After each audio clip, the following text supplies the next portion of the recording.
أعوذ بالله من الشيطان الرجيم. بسم الله الرحمن الرحيم. استجيبوا لربكم من قبل أن يأتي يوم لا مرد له من الله ما لكم من ملجأ يومئذ وما لكم من نكير.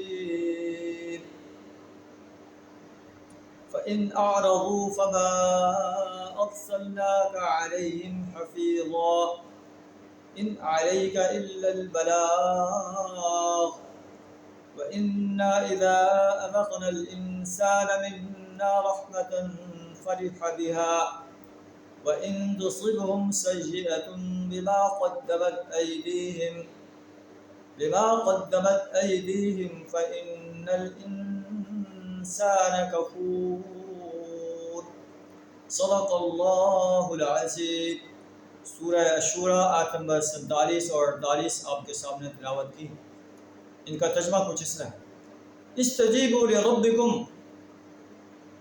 اے لوگو اپنے رب کی بات مان لو، اپنے رب کی پکار پر لبیک کرو، اپنے رب کی پرستش، اپنے رب کی بندگی اور غلامی اختیار کرو، اپنے رب کی اطاعت کرو، اپنے رب کے آرڈرز کو مانو، اپنے رب کی حاکمیت کو تسلیم کرو، اسی کی حاکمیت کو قائم کرنے کے لیے میدان عمل میں آ جاؤ. ان اقیموا الدین، دین کو قائم کرو اس سے پہلے کہ وہ دن آ جائے لا مرد لہ من اللہ، جس کے ٹلنے کی کوئی صورت اللہ کی طرف سے نہیں.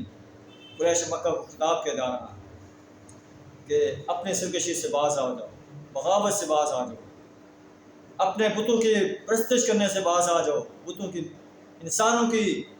انسانوں کے بنائے ہوئے مجسموں کی پرستش کرنے سے، بندگی اور غلامی کرنے سے باز آ جاؤ. پھر نہیں آؤ گے تو وہ دن آنے والا ہے جس کے ٹلنے کی کوئی صورت نہیں. قرآن چونکہ آفاقی کتاب ہے، ہر سرکش اور باغی انسان کو خبردار کیا جا رہا ہے. ما لکم من ملجأ یومئذ وما لکم من نکیر، اس روز تمہارے کوئی جائے پناہ نہیں، کوئی تمہارے حالات کو بدلنے والا نہیں. نہ تم اپنے سرکشی کا، اپنے بغاوت کا، اللہ کے مقابلے میں کسی اور کی پرستش اور بندگی کرنے کا انکار کر سکو گے، کسی اور کو حاجت روا اور مشکل کشا ماننے کا انکار نہیں کر سکو گے. اللہ کے مقابلے میں جو ہے اوروں کے دیے ہوئے نظام کو سپورٹ کرنے کا تم انکار نہیں کر سکو گے. ما لکم من نکیر، اس وقت تم انکار نہیں کر سکو گے اپنے کرتوتوں کا. فإن أعرضوا فما أرسلناك عليهم حفيظا، اے نبی صلی اللہ علیہ وسلم اگر جو قریش مکہ آپ کی دعوت سے اعراض کرتے ہیں، ہم نے آپ کو ان پر کوئی نگران مقرر نہیں کیا، کوئی داروغہ مقرر نہیں کیا کہ آپ زبردستی ان کو اسلام کی طرف موڑ دیں. ان علیک الا البلاغ، آپ کا کام تو اللہ کا پیغام پہنچا دینا.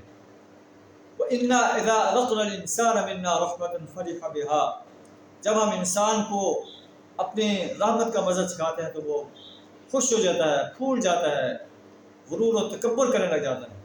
وَإِن تُصِبْهُمْ سَيِّئَةٌ بِمَا قَدَّمَتْ أَيْدِيهِمْ، اگر ان اعمال کے بدولت جو آگے بھیج چکے ہیں انہیں کوئی مصیبت پہنچتی ہے تو فإن الإنسان کفور، انسان سخت ناشکرہ بن جاتا ہے.